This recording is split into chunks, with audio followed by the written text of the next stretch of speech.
Why am I over at the shop on Sunday dressed like a deadhead? It's because I made another bad decision. I've been putting in about 14-hour days for the last few weeks, including weekends, and I thought I needed a break. So I'm going to take the RV on a little bit of a break, but this is where the bad idea comes into. And yes, a disconnect for these chassis batteries is on my list of things to do. Or at least to find out what the draw is. I think it's a dash radio, but I haven't checked that out yet because I haven't had time. But this is where the bad idea is. One of my dealer clients asked me if I could help them out and do an inspection, but not for them. They have an old friend on the East Coast that's buying an RV on the West Coast and would like me to go check it out because they're concerned about they want to make sure that they're not getting a bad unit, which I can understand. I kind of expect it to be okay. But this will give me an opportunity to at least get away for a day or two, because Las Vegas is in that weird in-between area from the Phoenix area, where getting to the airport and getting on a plane and getting to Vegas and getting off the airplane and load it up again into a car, you're kind of about the same amount of travel time to actually just drive there than to go through all that hassle.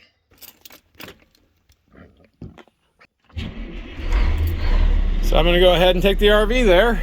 I can load up the tools and ladders and everything I need in it, and I won't have to worry about trying to drag those onto a plane with me. And I'm going to be going to a National Indoor in Vegas. So it'll be an RV dealership, and it might be something fun to do. Give me a chance to get out of here for at least a day, because I'll be back in a day. But that's why I'm here on a Sunday making bad choices. To stop working so much, I'm going to work some more. Does that make sense to anybody? Because it doesn't make sense to me either. But I guess helping out a friend always trumps your own decisions, right? This also gives me time to empty my car. It's been a mess for the last few weeks. I've been stuck doing some jobs that I shouldn't be doing. And then, truth be told, I still have to make one more stop at my dealer's or one of my clients and pick up something I left there. And the RV will let me do that too. Now, I'm not entirely convinced that the math of what I'm trying to do of working more so I can work less really adds up. I do get asked very often to do what I'm doing right now, and I tell people I can't do it because I don't have time. That is to say, out-of-state inspections or long inspections is not something I try to do very often, but when I have a friend that asks me for help, I do have a difficult time saying no. So that friend was very concerned that their friend was going to be getting a motorhome they weren't completely confident about, and it would make him feel better and the new owner feel better if I would take a look at it really fast. That's really what I'm going to do. It's really just a wellness check on the RV, not any sort of like in-depth inspection. So it's a little bit easier work, and I get to go on a road trip with my daughter, who I haven't seen in a while. So that's even a better reason to do this. I do have to make one detour on this trip to Vegas. Now, it was such a rush job. It was such a job. This job I did not have a lot of time to record everything that was going on. I did try to keep everybody updated through TikTok and through my AZ Expert Shorts channel. But on this 2001 Featherlight on H3 chassis, they wanted a bigger TV in the living room, so I put a 50-inch TV in there. And then in the bedroom, I had to take this tube TV out. That was in the corner right there, and then I mounted this 55-inch QLED Samsung TV. Had to build a whole box around it. I kind of kept everybody updated. And then back here, where the TV would have been, I put some shelving in right there. I think I did my math here right. You guys check it for me. So about 4 7/8 on either side of the TV. So that's where my center is going to be. And I'll probably be just below that line there. Then I'm just going to go ahead and kind of mock it up with my staple gun. Well, I feel pretty good about that. It looks pretty good. Just need to make measurements for the brackets. It's going to go there. And then figure out how I'm going to fill the gap too. There's my plans, guys. If you want to copy them, they're yours. Let me go get some metal. And I'll likely be going with some pretty thick sheet aluminum because it won't rust. It's also much easier to drill holes into. Almost getting there. All right, well, there's the first panel. Got a couple clips on it. They'll just slide past there. All right, and then it gets screwed on from underneath. right there. And then I can put the cables in right through there. So that's one. And then this one's gonna go right. Nothing better than a pressure fit.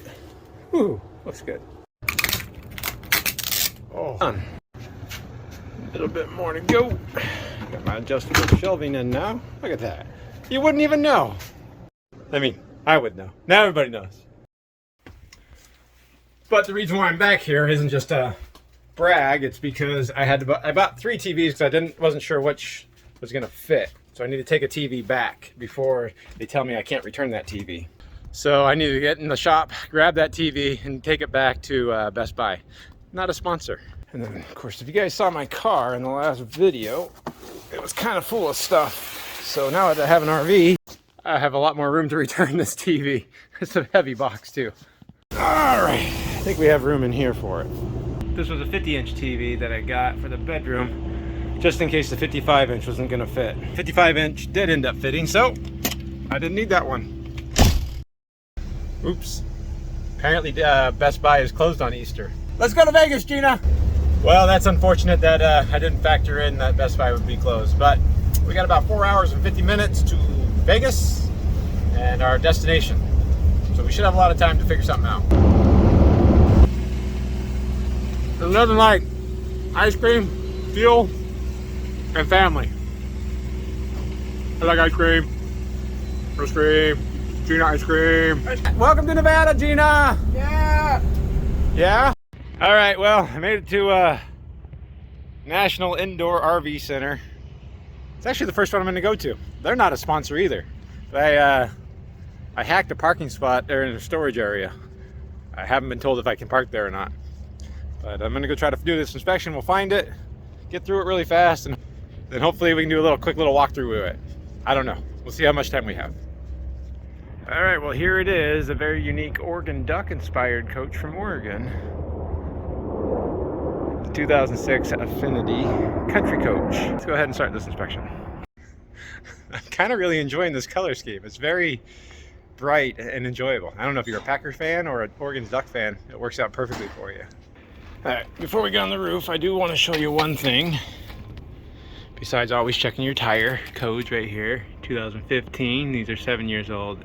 It's obviously been in the sun. Michelin's and Goodyears are very prone to cracking. So even if they aren't aged out, they do tend to crack. But that's not what I wanted to show you. On these country coaches with square windows, fiberglass doesn't do 90 degrees very well, and usually you can get a little bit of water damage or water leaking from these windows because there's not a big surface right here as far as the flange goes, and then there's a mitered corner, so that can leak, which left untreated can start to delaminate your sidewall a little bit. And there is a little bit right here and a little bit more down below, but not too bad. We can take a look inside, we might see something, but let's get on the roof and see what it looks like. Nice. All right, so while we're climbing up the ladder, might as well go ahead and look at the slide out seal, slide out topper. Yeah, this one's worn just like all the Gerards seem to be with the stitching. But so far, we're looking good. And man, this is an awning back here. Awning up front. Awning, oh man, these are all awnings. So there's 4 awnings on it. Let's have a good look at what we got going on here. Now this is a Country Coach, so it is a true gel coat fiberglass roof. And it's seamless too.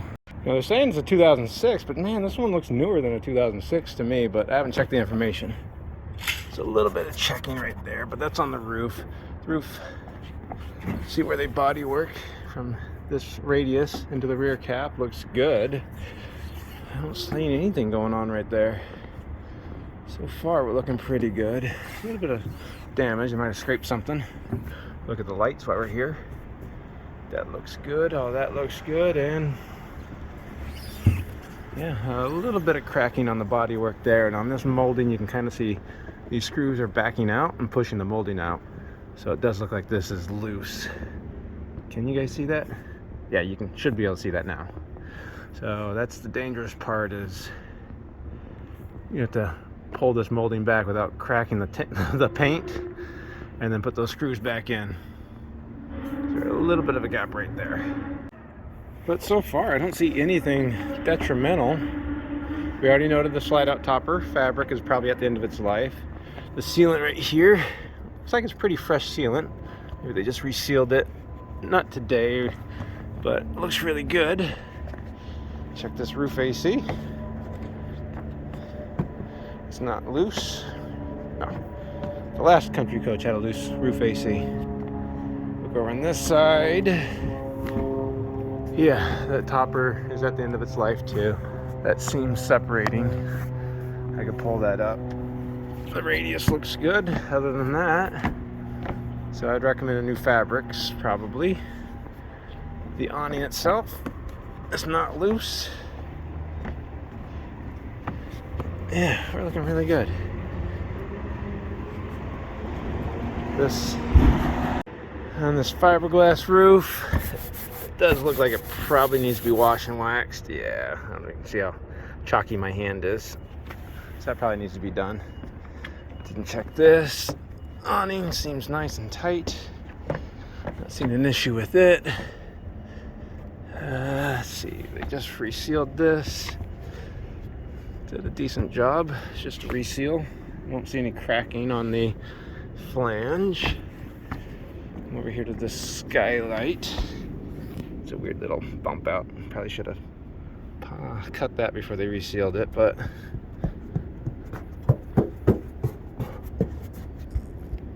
doesn't feel loose, and I don't see it cracked. Now, these can be notoriously loose, but I don't see it loose to the roof. Look over the side here. We're looking good. That body molding is nice and tight. Even the sealant, the cap seal, it's man, 15 years old. Looks good. This roof looks really good. Got jets flying overhead. Reminds me when I was at Miramar in San Diego. Reminds me when I was in San Diego doing some work there. Let's see. This looks good. Now this isn't Dicor. This is a self-leveling, more of a universal sealant. Dicor does make a universal sealant, so it could technically be Dicor, but it's not your standard Dicor lap sealant, acrylic sealant. So loud. All right. Let's take a look at here. It looks like possibly the TV antenna lead that was original to the factory. There's no good in the roof. That's why they added a new one. It looks like they just did that too. It's pretty new. But these Braun TV antennas, I don't recommend trying to raise them anymore. They'll work in the down position. They do tend to break in the up position, and then they don't work anymore, and you have to put it down manually. They discontinued this. I don't even think they're in business anymore. Now this wind sensor, unbelievably, isn't broken. Until I break it, I'm sure. This looks good. We'll peer over the side here. Really looks good over here. No cut wires on these awnings. I will point it out. It's not vital to really know, but usually underneath right here is how you're going to manually operate the slide or the awnings. You pop that cap off right there, put an Allen key in there or a hex key, and then run it in manually. These would be to pop off and set the in and out stops on the awning. Take a look at here, this roof radius. Man, this paint looks really good on this side too. This is probably the best of all the fabrics, but the seams are still starting to fail on it. Keep looking over here. I'm not really seeing too many issues over here. And if I take a look over the top, it's kind of surprising there's no entry door awning on here. It's actually really interesting. A little bit of cracking right there at the bodywork. Nothing I'm not worried about there, but I'll make a note of it. The middle AC, so there are 3 ACs. It's not loose. Come over here. This awning is not loose. We're looking really good. This fabric, I could see from the ground when they were moving it, that seam had popped. It's bad, so I'm guessing that all the fabrics need to be replaced on the slide-out toppers. And even though this is pretty bad, it's still somewhat serviceable because, you know what, I would still recommend changing that. That can actually just direct and overflow the slide seals. Okay. Look over over here. This AC is not loose. I'm just leaning it up against it just to see if it moves a little bit.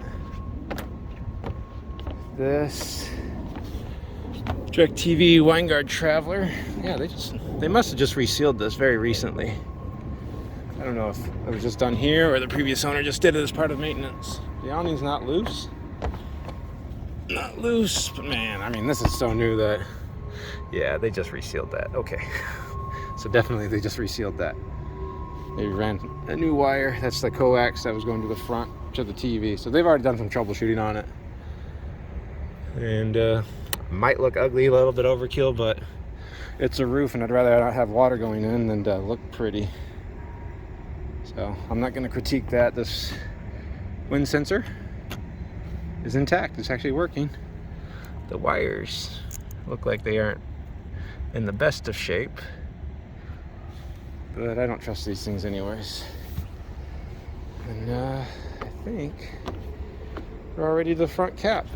The bodywork from the roof to the cap looks good. No cracking on the side here.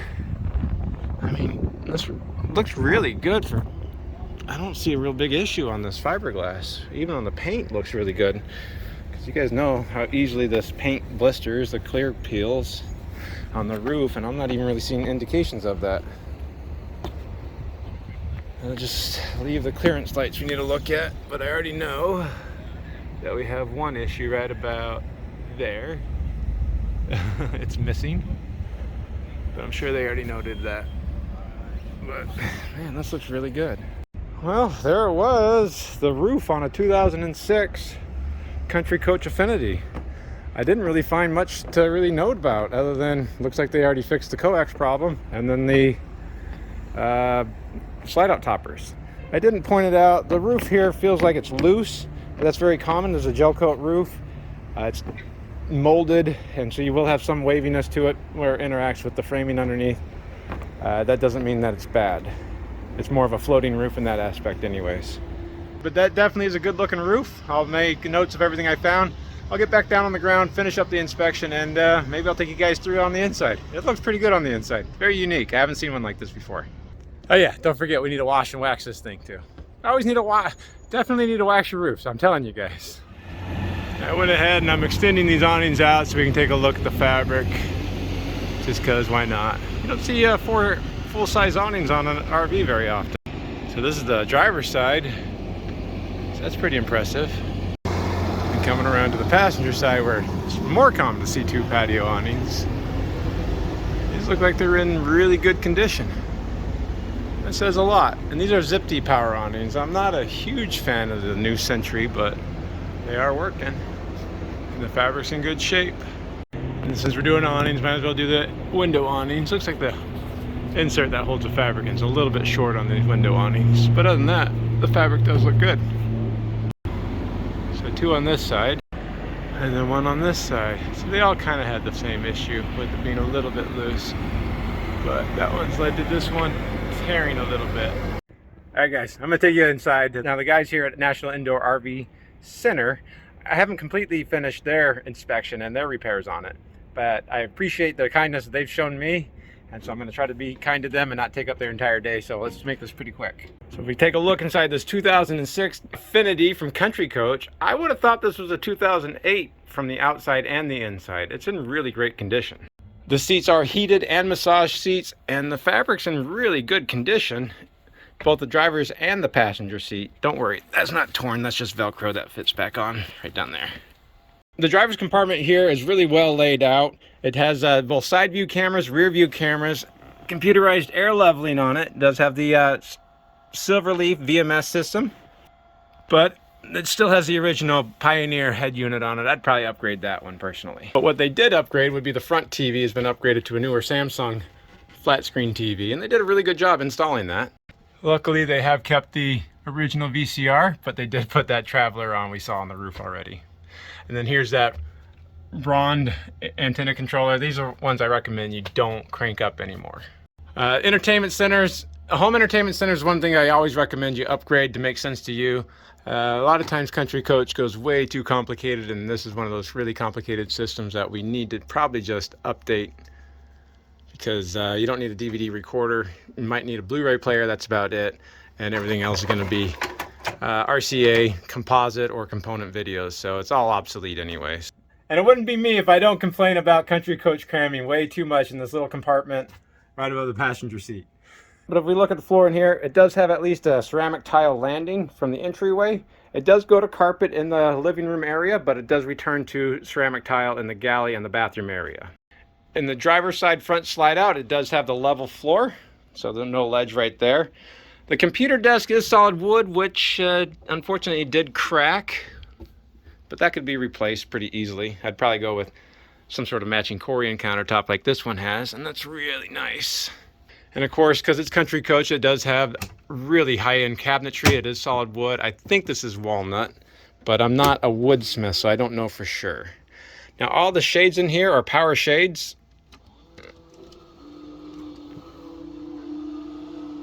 Which I'm sure everybody knows. I'm not a big fan of power shades, but it wasn't my choice to put them in. But it does include the curtain. It's a power curtain too. It also has a Silverleaf Total Coach control. Give you a digital readout of everything. It's actually a really useful system. I've been a big fan of it ever since I've actually learned how to use it. We did notice that it did have 4 awnings. There's an awning control right there, and there's going to be the window awning controls. Country Coach uses HWH slide out extensions, so it has one controller for the front 2 slide outs where you get to control the front 2 slides, but it's a selector right there. Make sure that orange light is on before it'll operate. And then the other slide out control will be back there in the hallway. On this passenger slide out will be this sofa. Now this sofa is just a fabric sofa, but it's in really good condition. The guys here at the shop have probably been working on some electronics up there, so I haven't touched these, but this does just jackknife, but it's an extra long sofa. It's not a hide-to-bed, but it does jackknife into a pretty decent sized bed. I am a fan of this Corian countertop, but also this backsplash where it looks like it has molded glass tiles, stone tile, and then normal glass tiles are in there too. The galley's laid out very elegantly, I think, and very useful. Has a convection oven microwave. It's not stainless steel. Underneath here, we'll find the 2-burner electric stovetop. This is just a radiant stovetop. It is not induction, so you don't have to worry about that. But hidden right here, it looks like the previous owner went ahead and had a dishwasher installed and hid it behind the doors. So good on them. I really like having a dishwasher, and I wish I had one in my RV. But don't worry, the sink covers do exist. They are right down there. Now across from the stove is going to be the refrigerator. This is a residential 110 refrigerator, side-by-side freezer refrigerator. It's just an Amana refrigerator, but it's working really well. It does have 2 fantastic vents, 3 Coleman roof AC heat pumps. It does have hydronic hydro hot heating, and a 12.5 kW Onan generator on it. There is a pocket door to close off the galley from the rest of the coach. Hello. This looks like storage. This is your breakers and your thermostat control, because it does have in-floor heating too underneath the tile. Back over here, pretty standard Country Coach layout is going to be the toilet or the head or the water closet, depending on what you want to call it. This is not a macerating toilet. It's just a Thetford electric toilet. It is still porcelain on it. It does have its own sink, molded glass tile right here. So medicine cabinet above, but this is a pretty good example of what I was talking about, where you can find some water damage in a bathroom wall on a Country Coach. So you can kind of see where it's a little bit pimpledy. If we look down here, you can see a little bit more water damage right there. So that's not an uncommon sight to see on a Country Coach. Usually it's going to be from this window right there. If I push on it, it doesn't feel too rotten, so I wouldn't be too concerned about it, but definitely we do want to get that window resealed and maybe do something like a wainscoting right there to make it look a little bit better. But of course, other than that, it does have its own pocket door to there so that you have some privacy in the bathroom. Now, directly across from the bathroom area will be the Vanity. Has its oversized countertop. This is a hand-painted design on this ceramic sink that is under countertop mounted. This has that same molded glass tile that I don't see very often on an RV. It's very elegant. I like it. And this is stone tile below it. Of course, it has its own medicine cabinet above. And next to that, we're going to find the shower. This is an oversized corner shower stall. It has that same tile that you'll find in the rest of the coach. I really think it looks good. It has its own skylight. It has a diffuser on it, so it's not nearly as bright as most skylights would be. It has both a shower head and a body spray, and this is just a Corian surround on it. But we'll quickly try to do a step up here. That's maybe 5 inches, so not too bad. And as I step up in here, I'm 6 foot. I didn't hit my head. If I were to step straight out, I didn't hit my head. So if you're 6'1" or 6'2", or maybe a tall 6 foot, I think it might be a short 6 foot now, you might hit your head, you might have to duck over that. But once you're in there, wow, ample space. I can't get my, yeah, so that's almost 2 feet, it feels like. That's a lot of room up there. And look at that, I can shoot my head underneath the shower head, and there's still the body spray right here. Now, as we step out of the shower, there is a double pocket door to separate the bathroom from the bedroom area. We return to carpet back here in the bedroom, which I do prefer carpet in the bedroom area. We'll find out our last 2 slide outs. The driver's side rear starts from here, goes all the way down to there. So it's a big slide out. This is a king size bed. There is no storage underneath. It does not lift up for storage. But I really do like this headboard. Even the wall panel decor, it's a pretty nice pattern on it. I think that's pretty timeless. Still have the same countertop material in here. Looking across from the bed will be the bedroom TV. This was going to be the original bedroom TV. The nice thing about it is you can actually check the cameras on this one still. So that's pretty cool. And you can turn the outside floodlights on and the rear curb lights on. So if you wanted to look around at night, you could. It has its own home theater system, which is basically just a dash radio. More power shades here in the bedroom area, of course. It does have a pull-out clothes hamper here with quick snap connections on it, because past this dresser will be the washer-dryer combination unit right here. And we'll take a quick look into the closet area. It has the all-important ironing board and floor safe. It's really clean in here too. Not any engine dust coming through the wall panel there like you might see on some of them. But there it was, kind of a quick walkthrough on this 2006 Country Coach Affinity. This is a really nice unit. It's been well maintained, and I'm happy to make a good report to the potential new owner. Like I said, I don't normally do out-of-state inspections.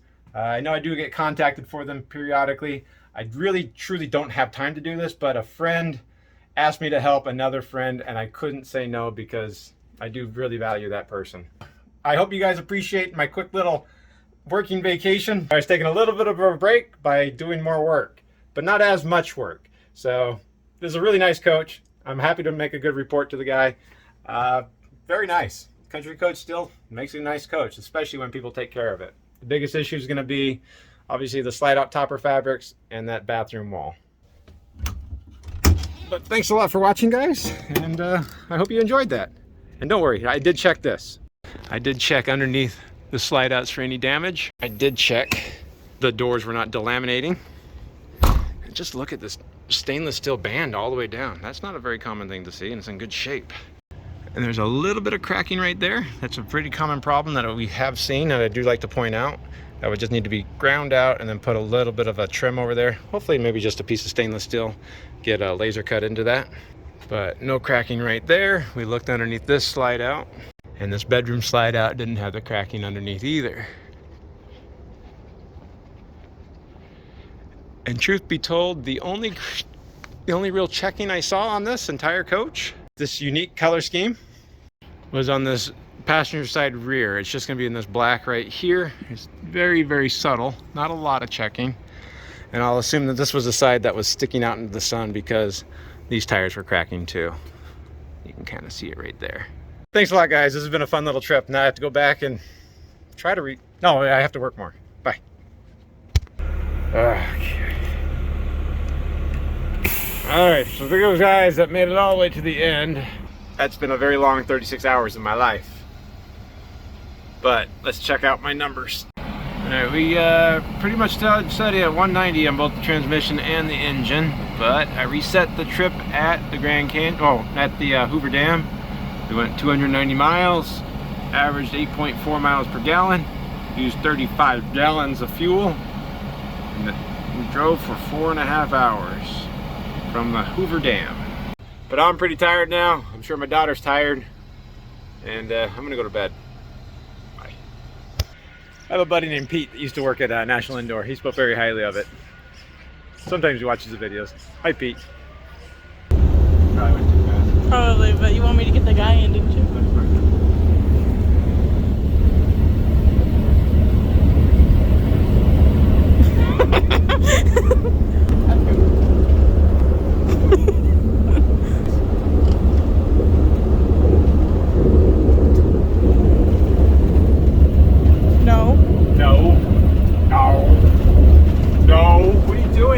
Nothing? Stop it. Nothing? I don't know what you're doing. I don't like it.